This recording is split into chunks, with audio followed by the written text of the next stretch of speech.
சற்று முன் கிடைக்கப்பெற்ற மிக மிக முக்கியமான செய்தி ஒன்று வெளியாகி உள்ளது. திமுகவின் 50 நிர்வாகிகள் அதிரடியாக அதிமுகவில் இணைந்துள்ள சம்பவம் அதிர்ச்சியை ஏற்படுத்தியுள்ளது.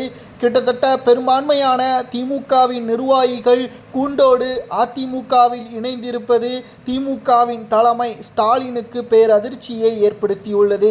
கழக நிர்வாகிகளுக்கு உயர் பதவிகள் கடந்த 4 ஆண்டுகளாக உயர்த்தப்படவில்லை என்றும், வாரிசின் அடிப்படையில் பதவிகள் திமுகவில் வழங்கப்படுவதாகவும், குறிப்பாக வடமாவட்டங்களில் திராவிட முன்னேற்றக் கழகத்தின் மூத்த அமைச்சர்களது செயல்பாட்டினால் கட்சி கிட்டத்தட்ட தங்களால் எந்த ஒரு முடிவையும் தனிப்பட்ட முறையில் எடுக்கப்பட முடியவில்லை. எங்களது தொகுதியில் என்ன வர வேண்டும் அதை தைரியமாக எங்களால் கேட்க முடியவில்லை என்றும், அப்படி கேட்டால் கட்சிக்கு எதிராக செயல்படுவதாக கூறி மக்களுக்கு வளர்ச்சியடையக்கூடிய சில நல்ல திட்டங்களை எடுத்து கூறினாலும் கூட திமுகவின் தலைமையிடத்திற்கு செல்ல விடாமல் மூத்த அமைச்சர்கள் இடையூறாக இருப்பதாக கூறி திடீரென்று 50 நிர்வாகிகள் அதிரடியாக அதிமுகவில் இணைந்துள்ளனர். நிச்சயமாக 9 மாதங்களை சட்டசபை தேர்தல் நடைபெறுவதற்கு இருக்கிறது.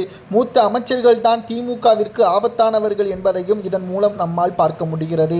கடந்த சில வாரங்களுக்கு முன்பாக கூட திமுகவின் தலைவரும் தமிழக முதல்வருமான ஸ்டாலின் அவர்கள் பல்வேறு குற்றச்சாட்டுகளை திமுகவின் மூத்த அமைச்சர்கள் மீதே முன்வைத்தார். கட்சிக்கு எந்த ஒரு களங்கமும் வைக்கக்கூடாது, கட்சியின் வளர்ச்சிக்கு மட்டும்தான் உதவ வேண்டும், யாருக்கும் தொந்தரவாக இருக்கக்கூடாது என்பதை நேரடியாகவும் அவர்கள் ஒட்டுமொத்தமாக கட்சிக்கு அடிபணிய வேண்டும் என்பதையும் தெரிவித்திருந்தார். ஆனால் மீண்டும் மீண்டும் ஒரே தவறை செய்து வருவதால் திமுகவின் தோல்வி என்பது நிச்சயம். இதன் மூலம் மீண்டும் ஒரு முறை உறுதி செய்யப்பட்டுள்ளது.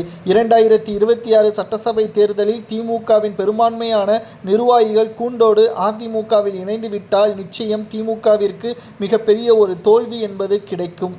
சற்று முன் நாம் பார்க்கும் பொழுது திமுகவிலிருந்து விலகிய அதிமுகவில் இணைந்த நிர்வாகிகள் கூறுவது என்னவென்றால், வாரிசு அடிப்படையிலான திமுகவின் மூத்த அமைச்சர்கள் கட்டுப்பாட்டில் விசுவாசியாக இருக்கக்கூடியவர்கள், அவர்கள் தலைமையிலான நிர்வாகம்தான் நடைபெறுகிறது. திமுகவின் தலைமையிடத்திற்கு எங்களால் செல்ல முடியவில்லை, இவர்கள் இடையூறாக இருப்பதால் எங்களது பணிகளையும் அதிகமாக மேற்கொள்ள முடியவில்லை என்று கூறி எடப்பாடி பழனிசாமி தலைமையில் அதிமுகவில் இணைந்திருப்பது பரபரப்பை ஏற்படுத்தியுள்ளது.